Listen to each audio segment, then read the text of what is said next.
परोक्ष की भक्ति यानी छवि वाली भक्ति,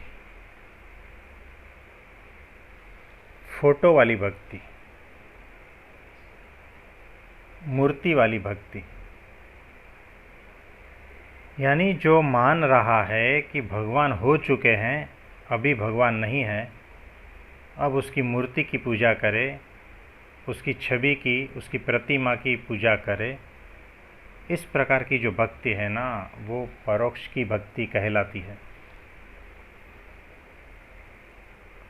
और ये जो परोक्ष की भक्ति है ना, वो कभी भी आत्यंतिक कल्याण या आत्यंतिक मुक्ति नहीं दे सकती।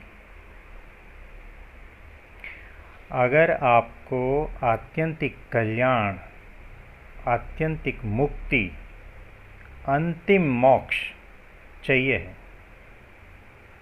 यानी जन्म मरण के चक्कर से हमेशा हमेशा के लिए छूटना चाहते हो, तो प्रगट की भक्ति ही अत्यंत आवश्यक है। प्रगट की भक्ति यानी भगवान मेरे सामने प्रगट है, मनुष्याकृति, मनुष्य जैसे बनकर वो मेरे सामने हैं, मेरे से बात करते हैं, मुझे वो देख रहे हैं, मैं उनको देख पा रहा हूँ।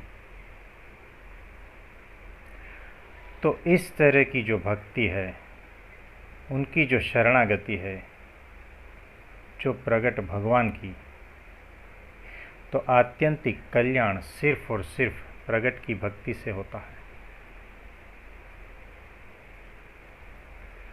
परोक्ष की भक्ति से कभी भी तुम्हारा कारण शरीर नहीं मिटता।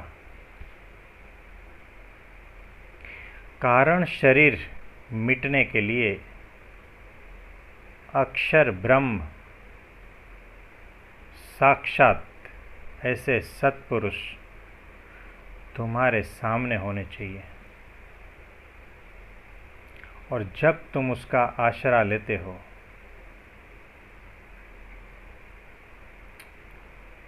उनकी आज्ञा में रहते हो, तब तुम्हारा जो है कारण शरीर वो नष्ट हो जाता है।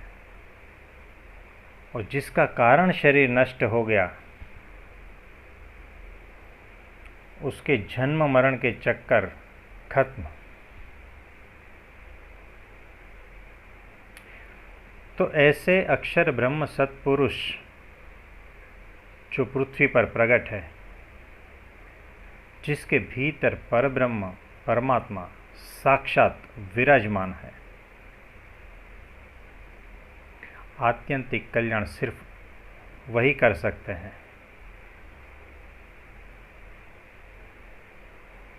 परोक्ष की भक्ति कैसी है कि पूरा शरीर सड़ा हुआ है,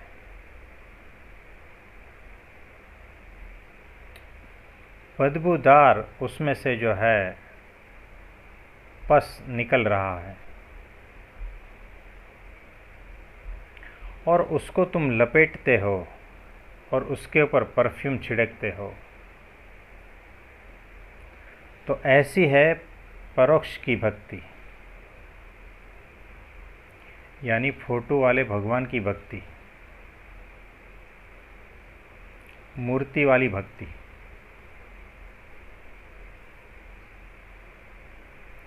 यानी तुम्हारा कारण शरीर है अत्यंत सूक्ष्मतापूर्वक छिपा हुआ है,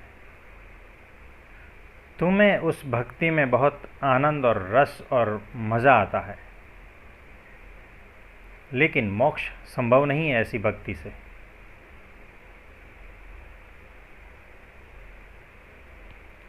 और प्रगट की भक्ति जो है, प्रगट भगवान और प्रगट संत की जो भक्ति है, उससे वो सब कुछ मिट जाता है जिसकी वजह से तुम्हारा जन्म मरण खड़ा है।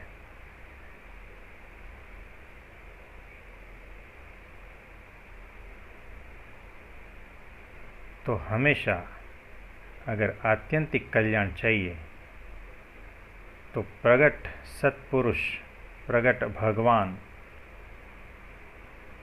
उसी की ही शरण में जाना, उसी की ही भक्ति करना, उसी का ही आज्ञा पालन करना,